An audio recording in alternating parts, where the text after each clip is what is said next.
The show where there are no penalties, nothing is offside, and everything is fair game. This is The Gloves Are Off.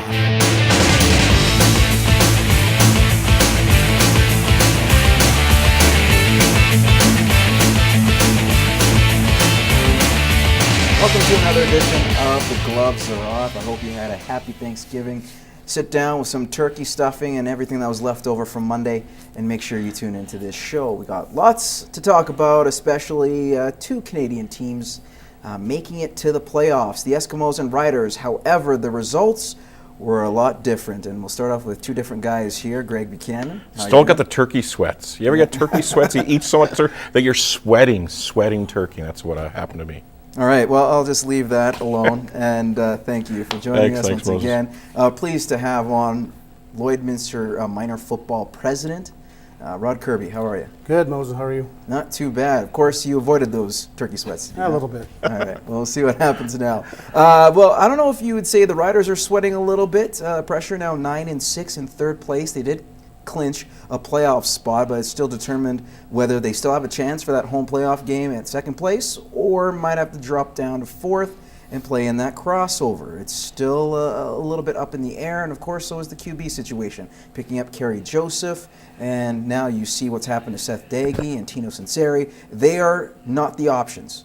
What do you do if you're the Saskatchewan Roughriders now? Do you give Kerry Joseph the rock next week? I know that look. That look says it all.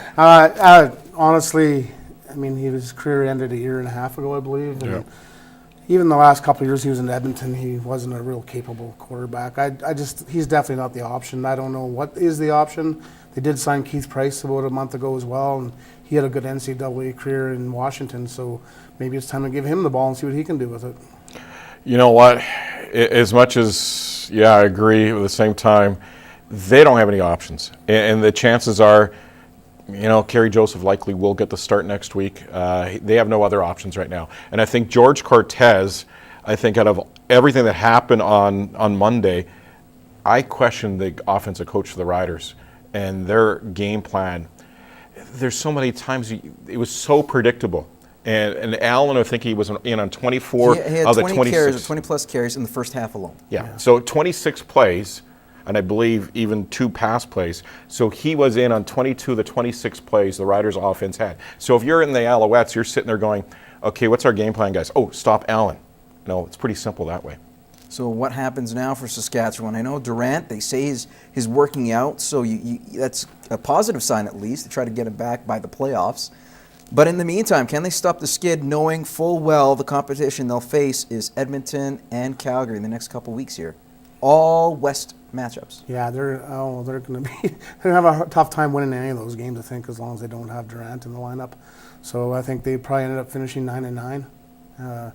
Probably end up third or maybe crossover. Maybe it'd be a blessing if they crossed over into the East and got to play. I don't know about it now. You look how Montreal's playing. You look at Toronto, the way they've kind of emerged.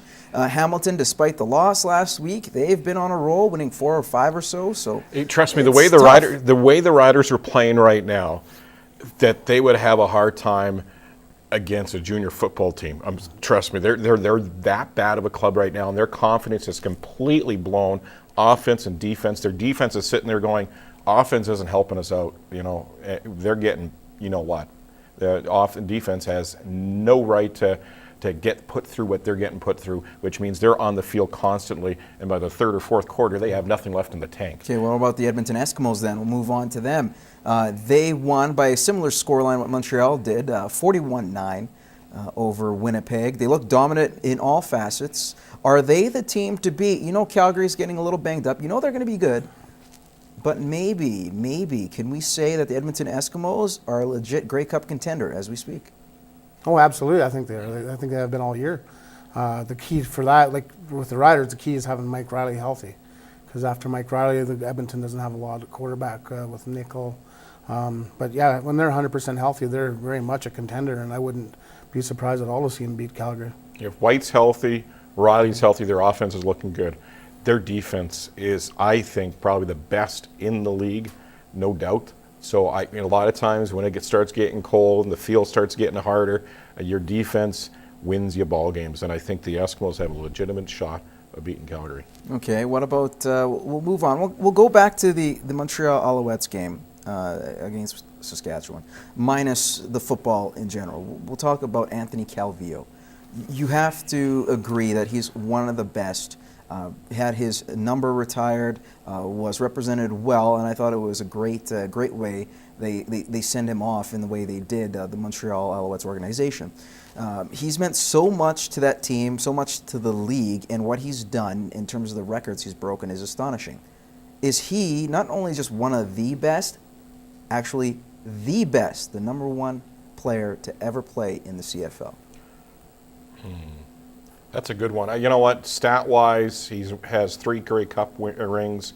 He's been to several outside of that. Yeah, and he's been several. He got one kind of given to him, we won't talk about that. But you know what? You look at his numbers and you look at his record, yeah, he would be right up there. There's other great quarterbacks that came and gone in the CFL. Doug Flutie's right near the top. Warren Moon, short career in the CFL, but when he was here in the CFL, he was lights out in Edmonton on what was a very good football team on top of that. And then you got to go back to the days of Russ Jackson. He won a number of championships. Ronnie Lancaster. So to say he's the best of all time, if you go to the record books, yeah, probably is. But is he number one? That's a tough. I think the records should stand for itself. I think that determines if you're the best player. But it's like determining if Wayne longevity, Gretzky was the played best a long player. time. And a long time also doesn't hurt time. 20 years. And I think more the neat story for Anthony Calvillo is that a lot of times teams gave up on him. They gave up on him in Las Vegas. They gave up on him in Hamilton. He was released from Hamilton and pretty well knew his career was going to be done and had 2 choices, and he made the right choice and went to Montreal. So it's kind of a neat story where everybody was giving up on him. Very similar to Ron Lancaster. Ron Lancaster, very early in his career, was traded from Ottawa to Saskatchewan because Ottawa didn't think that this guy could play. And Ronnie showed that he could. Yeah. I don't think he's the greatest of all time. I think Doug Flutie is the best quarterback of all time in the CFL. He didn't play as long, but what that guy accomplished in the time he played was amazing. And he could just win a game single-handedly. Calvillo, very good, though. All right, so you say he's a close second. Yeah. All right, well, you guys aren't close seconds just yet, but we're going to have to take second place because we have to pay our bills. In the meantime, we will come back with more Gloves Are Off, including a talk about Wyatt Nugent-Hopkins, who's now day-to-day. Possibly, was it his fight that he had against Dan Hamhuis was the reason? Well, we'll see. Stay tuned.